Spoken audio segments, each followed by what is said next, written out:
Une nouvelle fois, qui porte cette information jusqu'à nous. Elle va apparaître, regardez, la voici.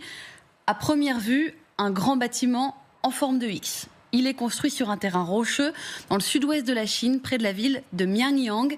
C'est le média américain CNN qui a obtenu l'image et demandé à Decker Revlet, une analyste qui surveille les sites chinois depuis des années, de l'étudier.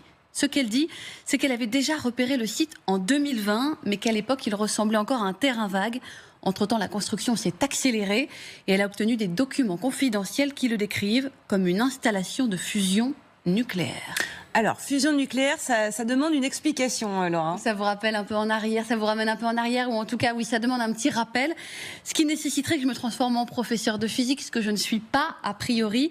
J'ai donc contacté ce matin un ingénieur spécialiste de la physique des matériaux, Mathieu Buisson, qui m'a tout expliqué. Il existe deux formes d'énergie nucléaire. La fission nucléaire, qui fait des bombes atomiques et fournit l'énergie des centrales, que l'on maîtrise depuis la fin de la Seconde Guerre mondiale. Elle repose sur le principe suivant, casser des noyaux atomiques pour générer l'énergie. La deuxième énergie nucléaire, c'est la fusion nucléaire. Elle repose sur le principe inverse, fusionner des atomes d'hydrogène les plus légers qui existent pour former un noyau plus gros et dégager, là encore, de l'énergie. Cette deuxième technique, regardez, elle dégage 1000 fois plus d'énergie que la première et elle ne produit aucun déchet radioactif, zéro, ce qui la rend très désirable.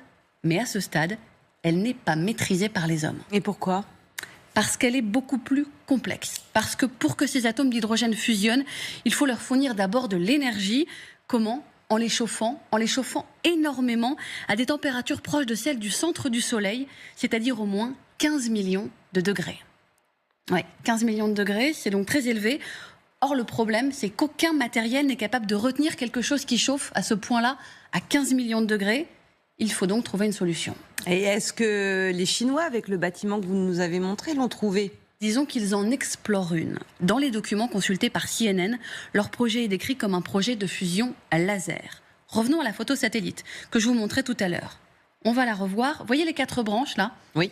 Eh bien, le principe, c'est de tirer au laser le long de ces 4 branches, au laser le long des 4 branches, sur la haute tour du milieu que vous voyez et qui abrite les atomes d'hydrogène. Ce faisant, on bloque ces atomes sans avoir à les contenir dans un matériau et on arrive à les maintenir au chaud. Et là,